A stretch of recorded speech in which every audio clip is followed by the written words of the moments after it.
Hey, it's Elvis Ammo here. Hey, today I just wanted to do kind of an update on our low temperature powder coating method.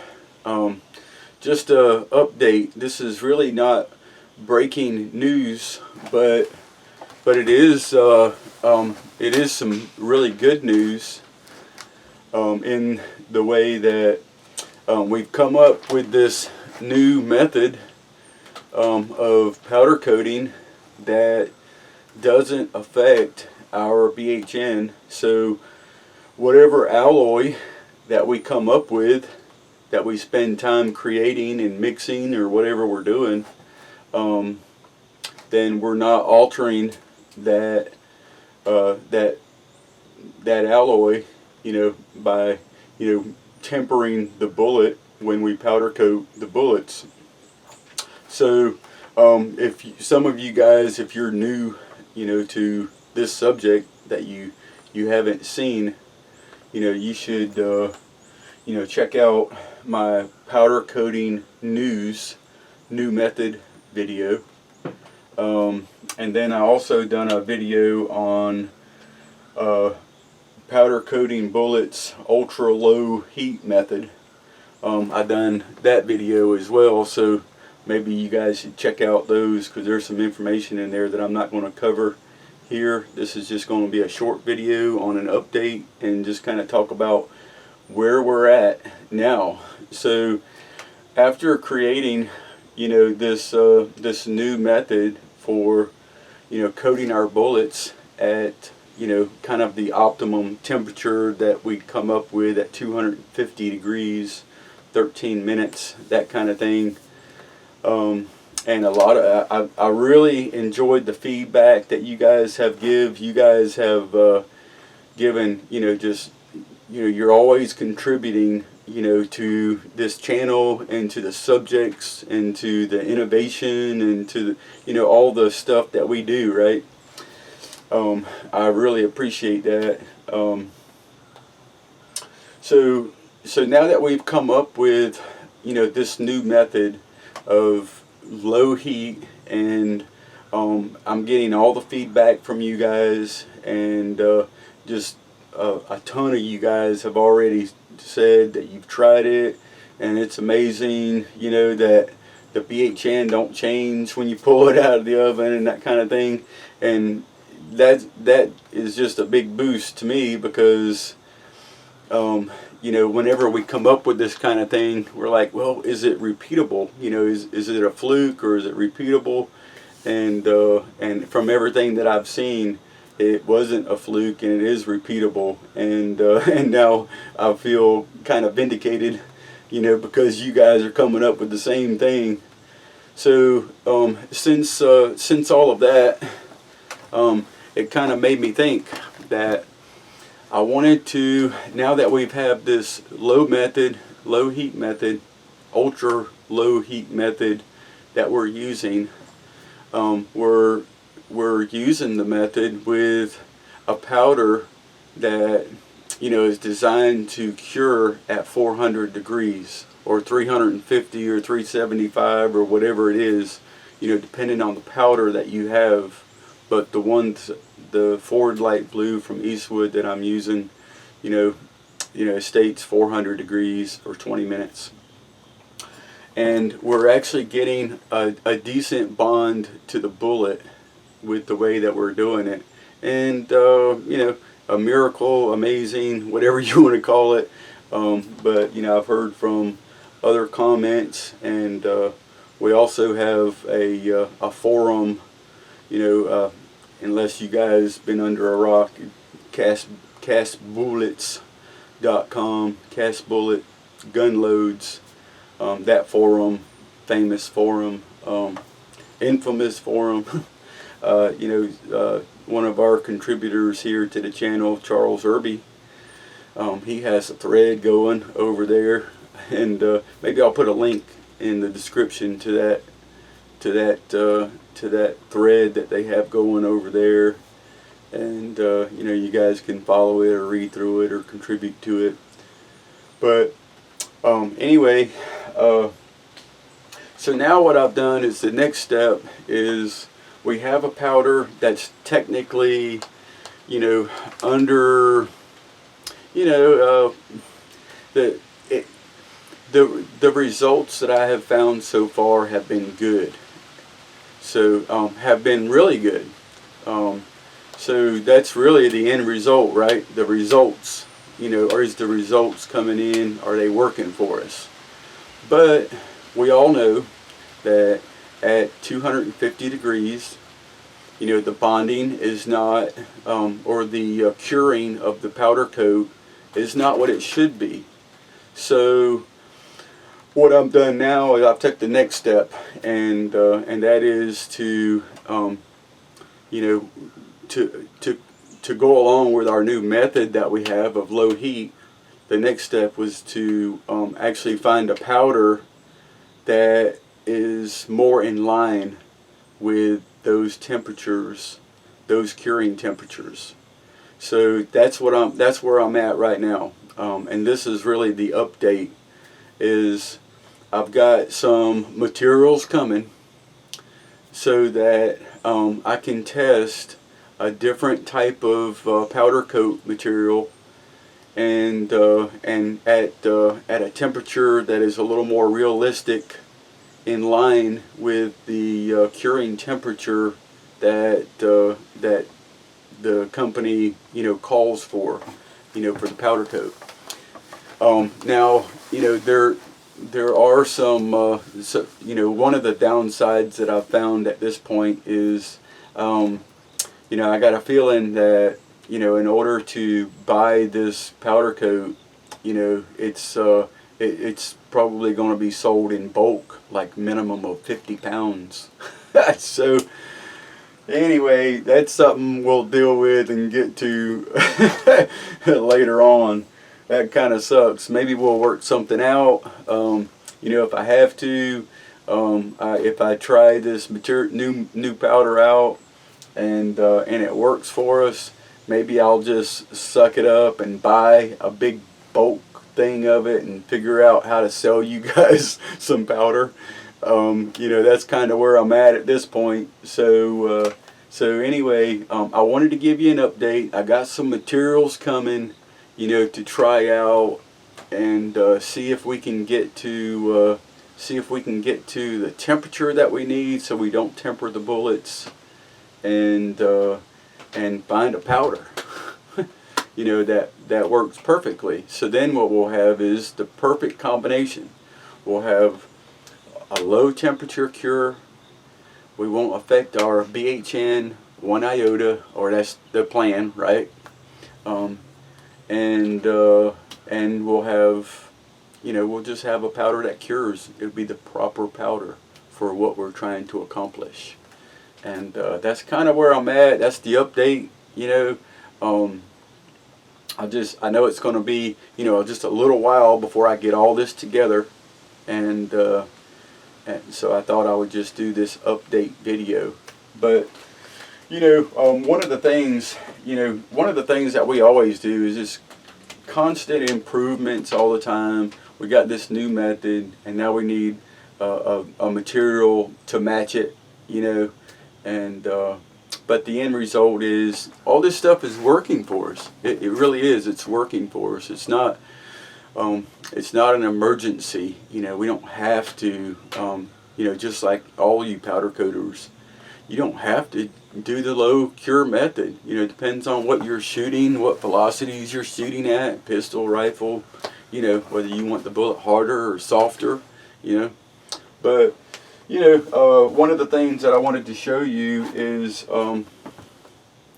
these are 3 bullets that I collected, and you know, in the past, we've had mixed results, you know, with what the bullets look like. So I'm just going to give you a quick peek. This was the Harbor Freight Red ultra low heat method. All right. That was the Harbor Freight Red. It a lot of times don't seem to do as well as our Eastwood, but that's not a big deal, because I didn't get no leading. All right, now this one was the Eastwood Blue, and you can see this was a bullet I collected using the low heat method. All right, and you know, it has some bare spots, and but I've shot probably 400 of them, you know, and I don't get any leading again, you know, so the end result is good. But with this new powder that I'm hoping to acquire and accumulate and be able to use, it'll be better, right? We'll improve and do a better job. That's what it's all about, right? That's what we do here at Elvis Ammo's Redneck Research Laboratory. So, and this was a bullet that I collected just while I was shooting those in using the other method. But even though these results seem to give us information to make us think, you know, one powder is better than the other and one cure is better than the other, we've had mixed results throughout time, you know, using our powder coat. For instance, you know, you guys remember whenever I'd done the hollow point 38 special with the initiator, Charles Irby sent me these bullets. We did a video on that. Beautiful, beautiful expansion, wonderful test that we done. That was the 38 initiator test. This is what the bullet looked like before with the initiator. Alright, so a lot of you guys recognize this bullet, and the whole point I'm making is, you know, if you see the powder that come off or whatever, there's some left there. Obviously we didn't get any leading, okay, and that's my whole point. And you know, we have some other bullets like this one right here. This is a Harbor Freight yellow, and it seemed to make it through without losing any powder, right? And then you know, and then we have a Harbor Freight white, and it made it through, you know, almost fully intact. And then we have, you know, a Harbor Freight red, and you can see where some of it's missing, but ultimately we're not getting any leading. And this was a 45, and it seemed to make it through real good too. But then, you know, some of you guys might remember, you know, here's a this one right here was a load I done a video on the video. I think it's called the 357 Magnum hunting round.